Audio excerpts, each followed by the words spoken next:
غور کریں گے تو جواب مل جائے گا کہ نہیں، اللہ کے سورج نے، جو اللہ کی مخلوق ہے، اللہ کا بندہ ہے، اس کے حکم کا پابند ہے، یہ موسم اسی کی بنیاد پر بنتے ہیں، اس نے اس میں کوئی فرق نہیں رکھا۔ وہ جب برستا ہے تو سب پر برستا ہے، اور جب رحم دل ہو جاتا ہے تو سب پر رحم دل ہو جاتا ہے۔ پھر اللہ کی طرف سے رحمت کی ہوا چلی تو کیا اس میں کوئی فرق رکھا گیا کہ یہ رحمت کی ہوا ٹھنڈی صرف E7 اور F7 کے مکینوں کو میسر آئے گی، اور جی اور آئی اور اس کے بعد کے رہنے والے لوگ، اور کٹیاں اور جنگلوں کے اندر رہنے والے لوگ، اور صحرا اور میدانوں کے رہنے والے لوگ، وہ اس ٹھنڈی ہوا سے لطف اندوز نہیں ہو سکتے؟ ذرا سی بات ہے، سمجھنے کے لیے بہت کافی ہے، نہ سمجھا جائے، غور نہ کیا جائے تو ہر چیز گزرتی چلی جاتی ہے، اور انسان کی آنکھیں بند ہی رہتی ہیں، اور وقت ختم ہو جاتا ہے۔ اللہ تعالیٰ ایک ایک چیز سے ہمیں یہ بات بتا رہے ہیں کہ انسانوں، تم سب انسان ہو، تم سب اللہ کے بندے ہو، اور تم سب کے سب دین اسلام پر بنائے گئے ہو۔ اس میں یہ تفریق، چاہے وہ طبقاتی تفریق ہو یا چاہے لسانی اور قومی اور مختلف علاقائی تقسیم ہو، اس کی کوئی وقت اور کوئی بنیاد نہیں ہے۔ تمہیں تعارف کا ذریعہ ہو سکتا ہے کہ ہم کہہ دیں کہ ہاں اب یہ سردی کا موسم آ گیا، یہ گرمی کا موسم آ گیا، یہ بہار کی ہوا چل پڑی، اور یہ خزاں کا موسم آ گیا ہے۔ اس کے سوا ان کی کوئی حیثیت اور حقیقت نہیں ہے۔ ہر چیز میں اللہ رب العزت نے وہ سب خوبیاں رکھی ہوئی ہیں۔ یہی وجہ ہے کہ جب ہم نے رسول اللہ صلی اللہ علیہ وسلم کا وہ پیغام پڑھا تھا، گزشتہ جمعے میں نے جس کی ایک جھلک آپ کو دکھائی تھی، آپ علیہ السلام نے فرمایا تھا کہ دیکھو، جس نے جاہلیت کی پکاری اور بلایا اس کی طرف، وہ جہنم میں جائے گا، فَهُوَ فِي جہنم وَمَن دَعَا بِدَعْوَى الْجَاهِلِيَّةِ۔ ایک شخص کھڑے ہو کے پوچھتا ہے کہ اللہ کے رسول، چاہے وہ نمازی ہو اور روزے دار ہو تب بھی؟ اللہ کے رسول فرماتے ہیں صلی اللہ علیہ وسلم، اور آپ کا فرمانا یقیناً برحق اور سچا ہے، آپ نے فرمایا کہ چاہے وہ نمازی اور روزے دار ہی کیوں نہ ہو۔ ایک شخص نماز پڑھتا ہے، روزے رکھتا ہے، مسلمان ہے، لیکن جاہلیت کی پکارتا ہے، لوگوں کو قوم، رنگ، نسل کی بنیاد پر، زبان کی بنیاد پر آپس میں لڑاتا ہے، الجھاتا ہے، اور اس طبقاتی تقسیم کی بنیاد پر بیہیو کرتا ہے، تو وہ جاہلیت کی زندگی بسر کر رہا ہے۔ اور رسول اللہ نے بڑا سخت وعدہ کیا، اس کے بارے میں یہ بات فرمائی ہے کہ وہ جہنم میں جائے گا، چاہے اس کی نمازیں اس کے ساتھ ہوں اور چاہے روزے اس کے ساتھ ہوں۔ یہی بات ہمیں اس آیت میں نظر آتی ہے کہ اللہ رب العزت نے تم سب کو فطرت اسلام پر تخلیق کیا ہے۔ اے لوگو، اس بات کا لحاظ رکھو کہ تم سب انسان ہو، تم سب مسلمان ہو، تم سب ایک امت سے تعلق رکھنے والے ہو۔ اس طبقاتی تفاوت کو اپنے اندر سے ختم کرو، اس تفریق کو اپنے اندر سے ختم کرو، ان آپس کی عداوتوں کو اور دشمنیوں کو آپس میں ختم کرو۔ اس وجہ سے اللہ رب العزت نے یہ تعلیم دی، اور پھر ایک اصولی بات اور بھی فرما دی کہ لا تبدیل لخلق اللہ، اللہ نے جو خلق بنائی ہے اس خلق کو ویسے ہی رہنا چاہیے، اس کو تبدیل نہیں کرنا چاہیے۔ بڑے پیمانے سے لے کر ایک ادنا سے پیمانے تک رسول اللہ صلی اللہ علیہ وسلم نے ہمیں اس بات کی طرف توجہ دلائی ہے کہ آپ نے وہ حدیث نہیں سن رکھی جس میں رسول اللہ صلی اللہ علیہ وسلم نے فرمایا کہ ان مردوں پر لعنت ہو کہ جو عورتوں کی مشابہت رکھنے کی اور اختیار کرنے کی کوشش کرتے ہیں، اور ان عورتوں پر لعنت ہو جو مردوں کی مشابہت اختیار کرنے کی کوشش کرتے ہیں۔ ایک بہت ہی چھوٹی سی بات ہے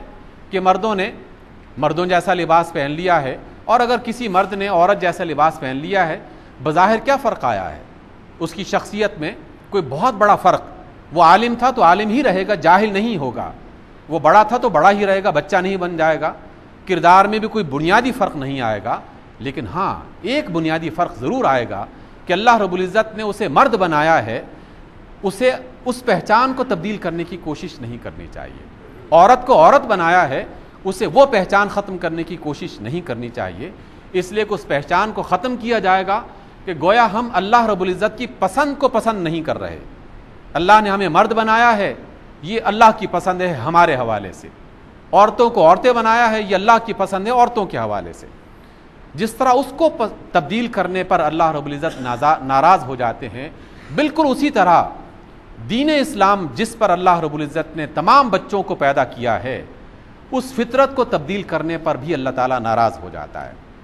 بچوں کے دلوں میں اللہ رب العزت نے فطرت، اسلام کی فطرت رکھی ہے، یکسانیت، محبت اور وہ بھی اپنے اندر سے پہچانتے ہیں، چاہے اظہار کی قوت نہ بھی رکھتے ہوں، لیکن اللہ کی بات اور اللہ تعالیٰ کا احساس ان کے ہاں بھی کسی نہ کسی انداز میں پایا جاتا ہے، چاہے انہیں وہ ویکیبلری نہ ملی ہو کہ جس کی وجہ سے اس کا اظہار کر سکتے ہوں،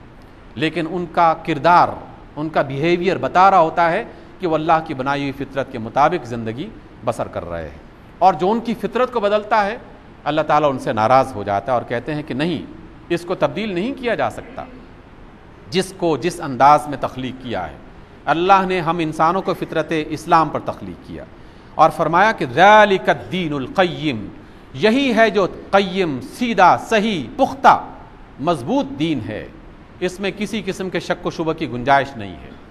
اور کوئی انسان یہ نہ سمجھے کہ اللہ نے جو ہمارے لیے پسند کیا ہے شاید ہماری عقل اللہ کے مقابلے میں زیادہ بہتر ہے اور ہم اس سے زیادہ بہتر کوئی چیز پیش کر سکتے ہیں۔ زور لگا لیا جائے اور ہر زور لگانے کے بعد انسان جب دھڑام سے زمین پر گرتا ہے اور اسے کوئی نہ کوئی بڑا نقصان اٹھانا پڑتا ہے، پھر اسے احساس ہوتا ہے کہ نہیں، اللہ نے جو بنایا ہے بالکل وہی بہتر تھا اور اس کے مقابلے میں کوئی چیز بہتر نہیں ہو سکتی ہر اعتبار سے۔ پھر اللہ رب العزت نے فرمایا کہ وَلَكِنَّ أَكْثَرَ النَّاسِ لَا يَعْلَمُونَ، لیکن یہ بڑی عجیب بات ہے کہ انسانوں میں سے اکثریت جانتی نہیں ہے، اکثریت جانتی نہیں ہے۔ یہ لفظ ہمیشہ ایک انداز میں ہمیں سوچنے پر مجبور کرتا رہتا ہے۔ آپ نے بھی کبھی غور کیا ہوگا، اللہ رب العزت نے کبھی کسی مقام پر یہ بات نہیں کہی کہ دنیا کی اکثریت بالکل صحیح اور سچی اور امانت دار اور دین اسلام پر قائم ہے، اور دنیا کی اکثریت بالکل صحیح راستے پر چل رہی ہے۔ مجھے ایسا کوئی قرآن مجید میں حصہ یا کوئی آیت نظر نہیں آئی جس میں یہ کہا گیا ہو کہ اکثریت غالب ہے، دین اسلام پر قائم ہے، سچائی پر قائم ہے۔ اکثریت میں ہمیشہ یہ بات رکھی جاتی ہے کہ انہیں علم نہیں ہے، وہ غافل ہیں، جاہل ہیں، جانتے نہیں ہیں، غلط راستے پر چل رہے ہیں۔ یہاں سے ایک بنیادی اصول ہمیں یہ ملنا چاہیے اور جان لینا چاہیے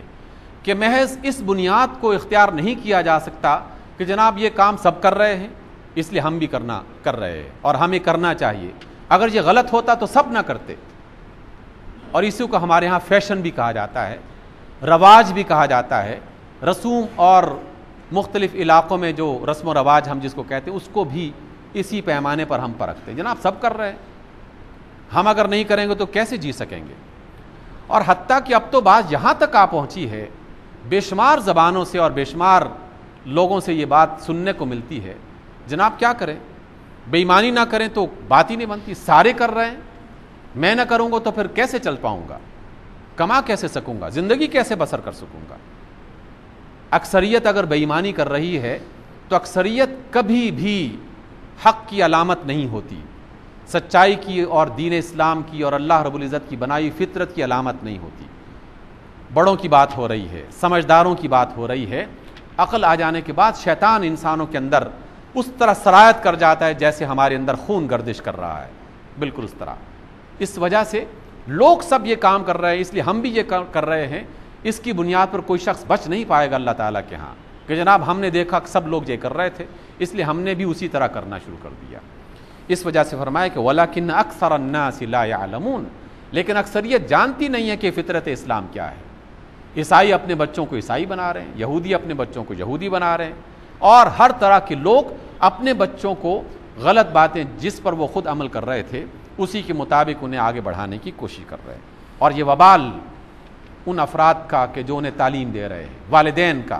معلمین کا، معاشرے کا، بڑے لوگوں کا، اس نظام کا، اس سسٹم کا، سب پر یہ الزام آتا ہے، اور قیامت کے روز ان تمام افراد سے پوچھا جائے گا، ہم سب سے پوچھا جائے گا۔ پھر اللہ فرماتے ہیں کہ منیبین الیہ، اس کی طرف جھکنے والے متقین وہ ہیں، فطرت اسلام پر عمل کرنے والے وہ ہیں، واتقوہ، اسی سے اے لوگو، اسی سے تم اسی کا تقوی اختیار کرو، اسی کے غضب سے بچو، اسی کی عذاب سے بچو، وَأَقِیمُوا الصَّلَاةَ، اسی کے سامنے جھکو، اسی کی نماز ادا کرو، وَلَا تَكُونُوا مِنَ الْمُشْرِكِينَ، اور اس کی ذات میں، اس کے اختیارات میں، اس کی قدرتوں میں کسی کو شریک مت بناؤ۔